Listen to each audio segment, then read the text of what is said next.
Disclaimer, I don't own any of the pieces of art that I'm showing or the copyrights to the characters shown in them. Hello, Marco again, and in this week's video I'm going to talk about fanfics and why they are fun things to read. If I say fanfic, you probably think of those badly written stories about characters from one of your favorite franchises kissing or doing other romantic stuff. And if you are thinking that, then I have to say that you are partially right. Yes, there are many of those fanfics, but there are also other kinds of fanfics that aren't about romance and more about adventure, and not the romantic kind of adventure. There are also action fics or fanfics that read more like a detective story. There are stories that, if you read them, look more like something that would happen in the world of that franchise, like a fan-written episode of a cartoon or TV series, a whole season for a cartoon or TV show that got cancelled too early, like Young Justice or Firefly. Never saw Firefly myself, but many people thought it was cancelled too early. It can also be a fan-written sequel to a movie that didn't get one, but deserves one, like The Hitchhiker's Guide to the Galaxy. There are also stories about what happened after the great adventure ended in the original franchise, or there are next-gen stories about the children of the main characters. Those children are always original characters, OC for short. The best next-gen story I have found is Kung Fu Panda 2099. It's a little bit more than next-gen, but it's still a good read. There are tons of alternative universe fanfics out there, but I'm going to say AU for the rest of this video because it's shorter. For those who haven't seen my first two episodes, an AU fic is a fanfic where things have gone different than the original story of that franchise, which can mean a different setting, like a high school setting. These are mostly romance stories.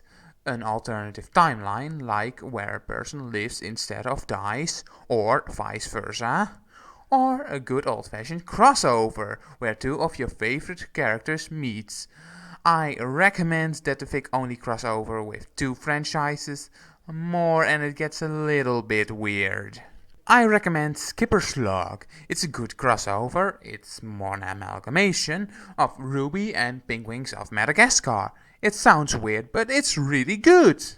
AU fanfics can also have OCs. Most stories I've read with OCs can be very bad, but if the OC is used right, it can become a great story. Some fanfics can also become AUs because some writers write ahead of the series they are writing about. Most writers stop or rewrite it to be more lore-friendly, but real creative writers can write through that and accept that their story has become an AU. If after hearing this you want to write your own fanfic, I can give you some tips. Even though I have never written a fanfic myself, but it doesn't mean that these tips aren't helpful. 1. If you have written a fanfic, read it to yourself out loud. It can help you find grammar errors. 2. Get yourself a proofreader. He or she can tell you if your story is good and can find grammar errors that you may have missed. I advise somebody with a very good grasp of the grammar and language you are writing in. 3. Write your fic in English. It can help you reach a bigger audience. You can write in your own language, but expect less of an audience. 4. If you want to introduce your OC in your story, make sure it's placed organic. Don't shoehorn your OC in the story because you want your OC in it. And this is very important. Make sure your OC is the Mary Sue, which means that your character is too powerful, is liked by everyone, and just go to this test to look if your OC is a Mary Sue. I give you 5 seconds to go to this test before I go to the next tip.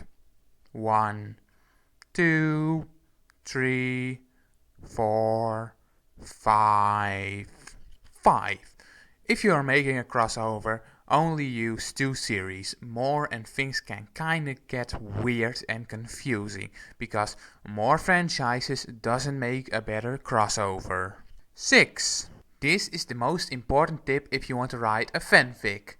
Write only about franchises you actually like. It's called a fanfic because you are a fan of the particular franchise. Again, as I said in the disclaimer, I'm not an expert on the stuff that I talk about, but these tips should still be helpful if you want to make your own fanfic. I hope you learned a lot about fanfics in this episode and are going to make your own. And if you made your own, please send me a link to it so I can read it. And if you need a proofreader, I'm happy to do that for you. In the next episode, I go deeper in on something that mixes both fan art and fanfiction. I'm talking about fan comics and give you some recommendation for some good comics. If you like this video, please like and subscribe and share this video.